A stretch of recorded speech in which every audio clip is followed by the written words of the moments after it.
The Captive's War by James S.A. Corey so far consists of 2 novels, The Mercy of Gods and the sequel The Faith of Beasts, and 1 novella, Livesuit. It's meant to be written as a trilogy with 3 mainline books and then 2 novellas, and with 1 book and 1 novella still remaining to be published. Where has the story gone so far, and where will it go from here? Will James S.A. Corey be able to wrap the story up with 1 more book? The hope is that yes, they will, but there's still a lot of story to tell so far, so let's get straight into it.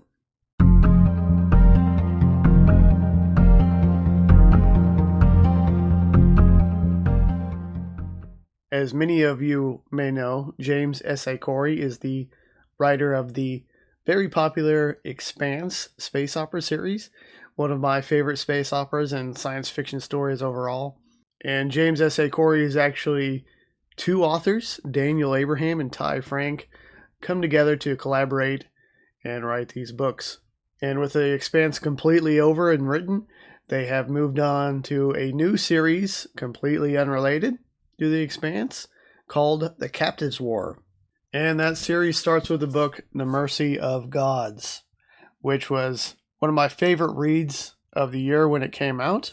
And the most recent release is The Faith of Beasts, which just recently came out this year in 2026. And we also have a novella that sits between The Mercy of Gods and The Faith of Beasts called Livesuit, which is also a really terrific novella. If you haven't read it so far, I would recommend it. So what is The Captive's War? What do we have so far in the story? And with The Faith of Beasts written, where is the story going from here? So I'd like to start off this video with kind of a brief overview of The Mercy of Gods and kind of the overarching story for The Captive's War.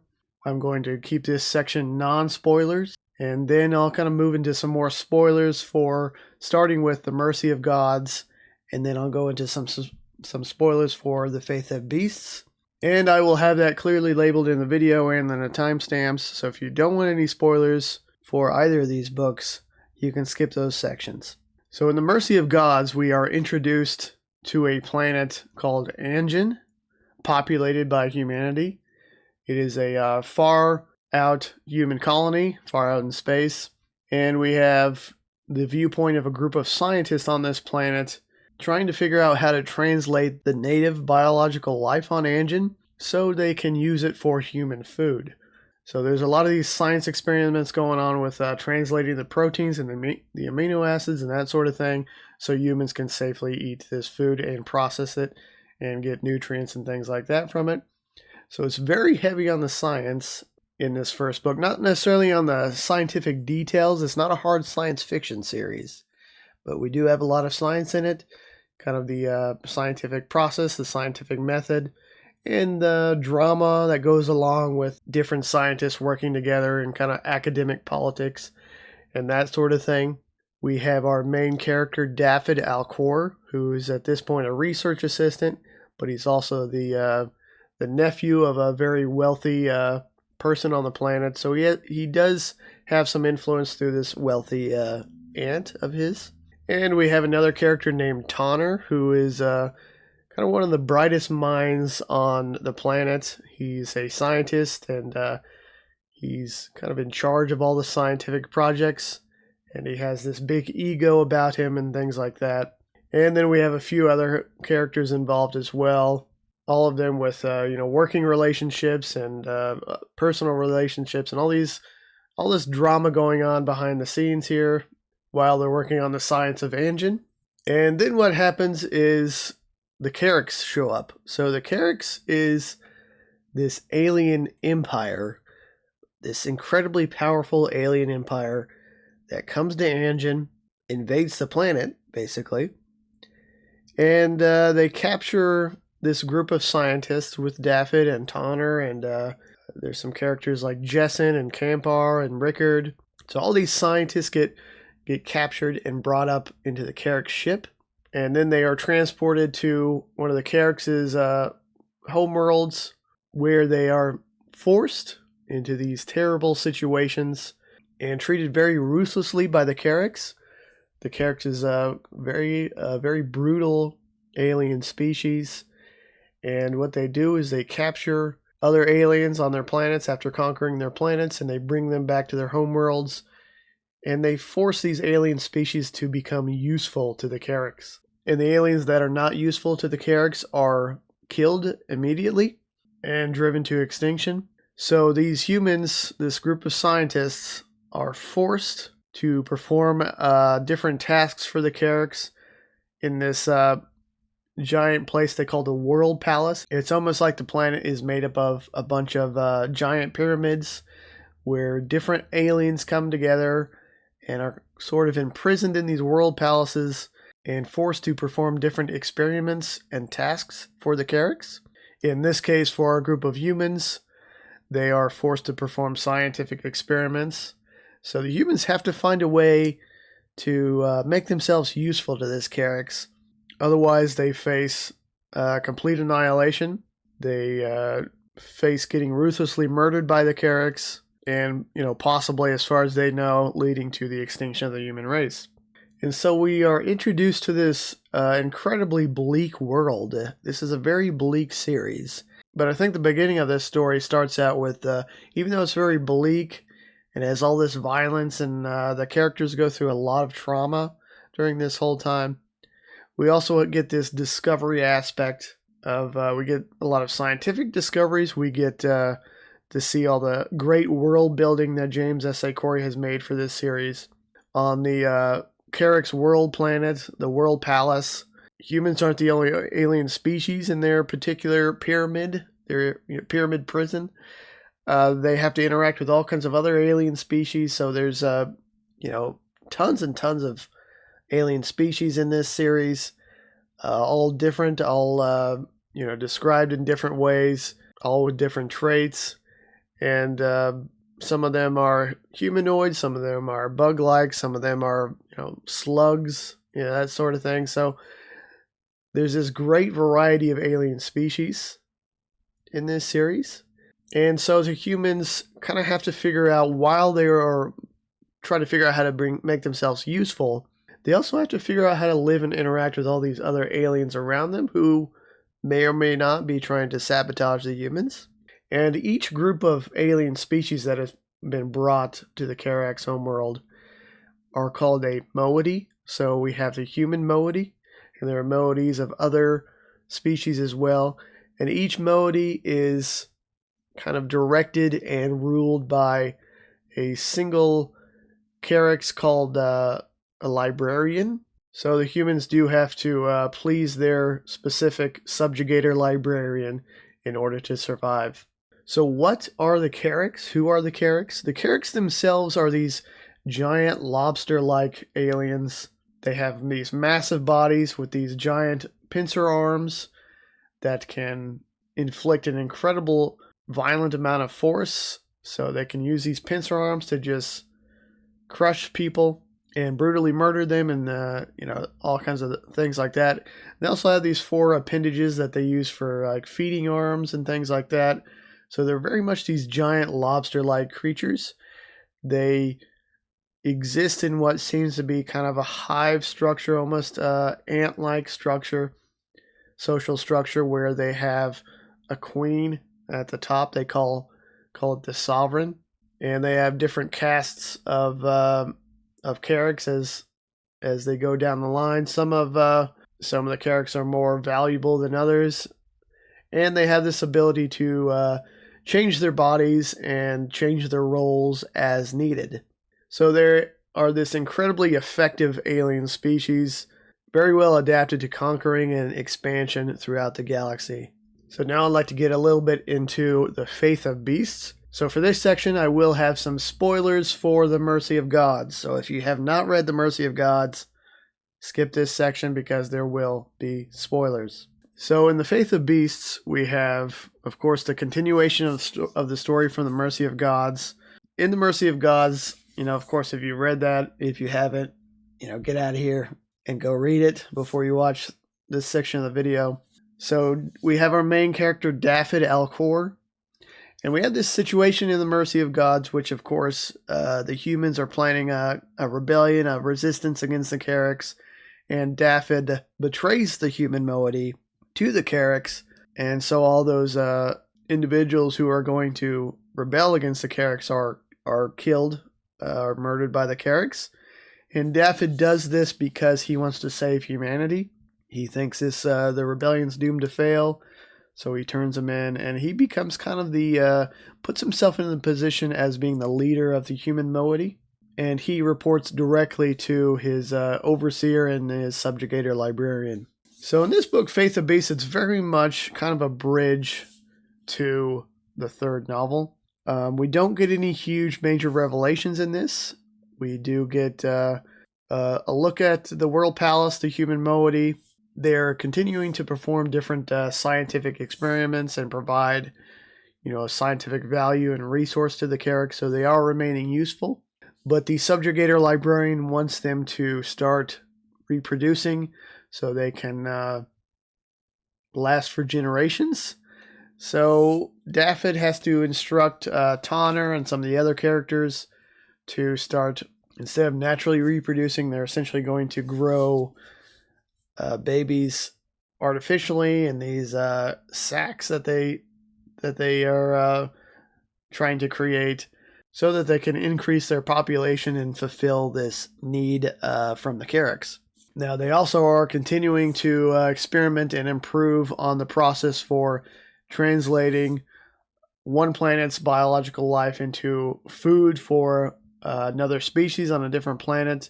So that's kind of the main humans' usefulness to the Carracks so far, is that they can translate these food sources for other species.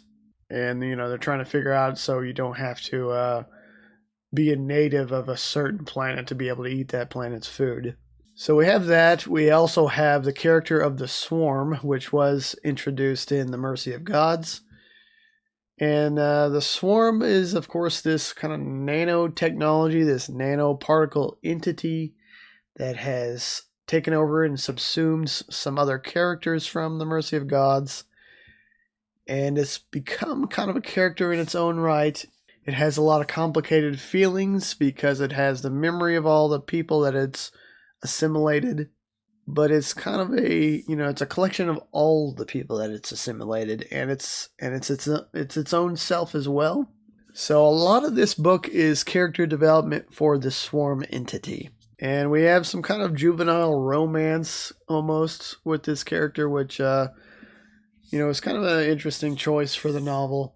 But I think there's still some potential for the Swarm to do what it needs to do to help save humanity. And we do get some answers about what the Swarm is. Maybe not complete answers, but maybe some hints here and there. But yeah, there are no major revelations in this book.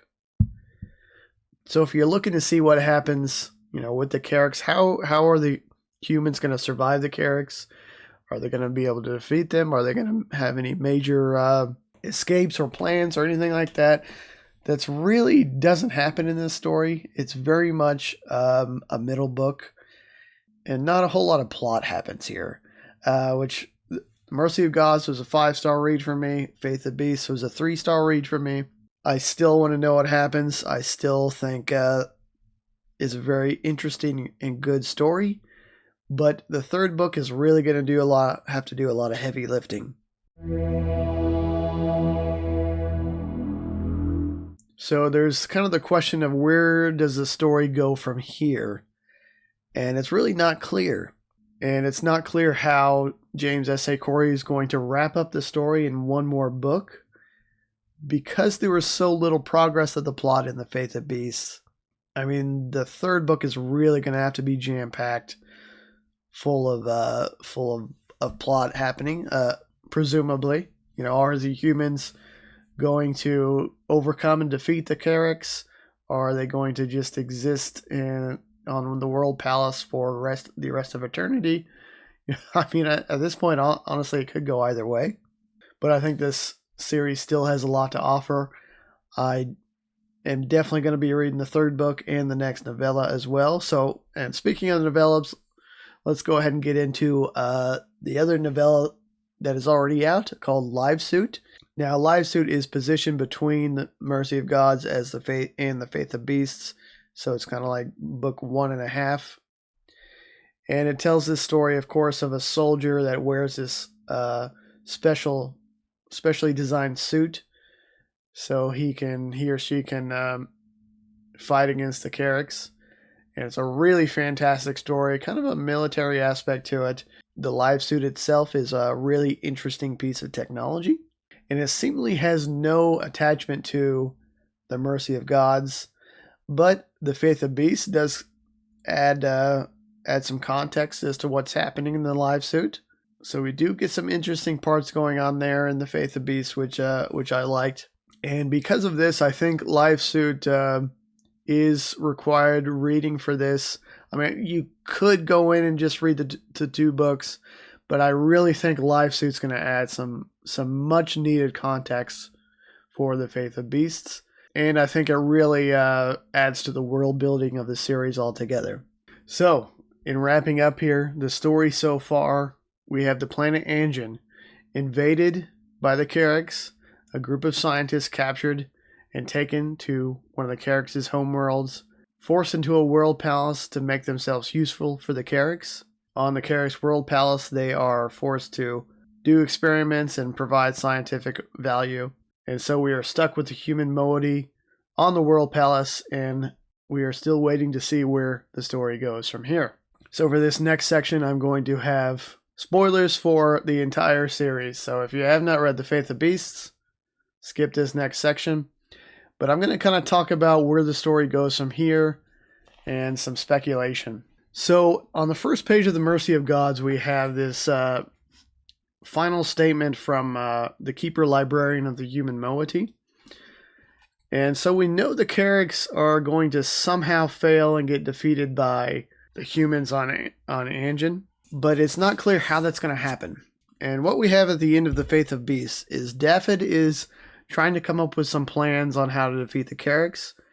He doesn't see a way to overwhelm them, for humanity to defeat them, for the deathless enemy that we have.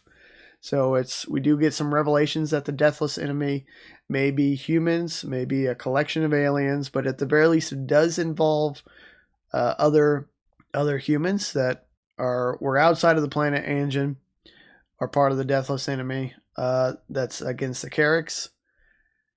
So Daffod is coming up with this plan that he first thought that maybe we need to kill the Sovereign, and that would be the end of the Carracks. But after getting some more information from the Swarm entity, he decides that just killing the Sovereign isn't enough, because the Sovereign gets killed all the time, actually, and it just gets replaced by the next one in line. So his plan here is to create a second Sovereign and split the Carracks Empire in half. And of course, it's not clear how he's gonna do that. That's going to be reserved for book 3. But I think reading from the statements that we have in between the chapters here from the Keeper Librarian, and this is my speculation, is that he is going to figure out a way to split the Carracks in 2. He's going to create his own Sovereign that he can control, and possibly with the help of the Swarm's abilities, because it can assimilate and take over individuals and acquire their memories and things like that. And I think the deathless enemy is going to end up being not just humanity, but other species as well. And because it kind of sounds like the Carracks have been fighting this war against the deathless enemy for eons, thousands or hundreds of thousands of years, maybe even millions. This has been going on. So it can't have been just humanity. But, I mean, in reality, we know very little about humanity outside of the planet Anjin. So we don't know how far expanded into the galaxy humanity is. We don't know their level of technology, their military capabilities, or anything like that. And there are some hints in the Faith of Beasts that maybe Anjin is kind of a special planet, or maybe there's some weird things going on with Anjin. But we don't know a whole lot about it, at all in context with humanity as a whole. And we have this entity of the swarm and the Livesuit technology that can basically is what gives the enemy the deathless feel. They can't really be killed with this Livesuit technology. So the question is, what is the deathless enemy? Is it humanity? Is it this specific swarm entity that creates the Livesuit technology? Is it a collection of aliens that have been fighting the Carracks for all this eons of time? We really don't know, but that's part of many of the questions that we hope to get in the third book. And of course, there's going to be a novella in between Faith of Beasts and the third book, so hopefully we'll get that sometime near the end of this year. And if it's anything like the Livesuit novella, it won't be directly related to the storyline of the main books, but it will provide some more world building and possibly some context for book 2 and maybe book 3. So, I mean, the plot for the third book is going to have to do a lot of work to get to, where the beginning statement of Mercy of Gods is. How do the humans cause the Carracks Empire to fail? We don't know, and I'm not sure, how much it's going to take to get there. I think adding all that in, wrapping that into one book is going to be a challenge because, so much it seems like the Faith of Beast really didn't move the plot forward in a major way. So we're kind of at a standstill with the human Modi still in the World Palace, trying to figure out their way, and even in some ways preparing to be in the World Palace for multiple generations of time. So it's going to be interesting to see, is the third book going to be a time jump? Are we going to jump straight in to from the events of the Faith of Beasts? And I think this series so far has offered enough of world building, some unanswered questions, and some really interesting concepts here. We have so much great world building that I'm very eager to read the third book. They're hopefully it comes out soon. James S.A. Corey is fairly quick with their writing. Usually they have a book every year. I know they're still, from what I've heard, they're still working on this one. So maybe next year, maybe the year after.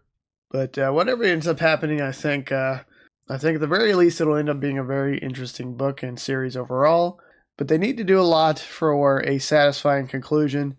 And The Expanse, of course, was a very long book series. And I thought the last book in The Expanse, The Leviathan Falls, was fantastic. It's one of the greatest conclusions I've ever read for a series. So, at least looking at that, they have a good track record of pulling off a good ending.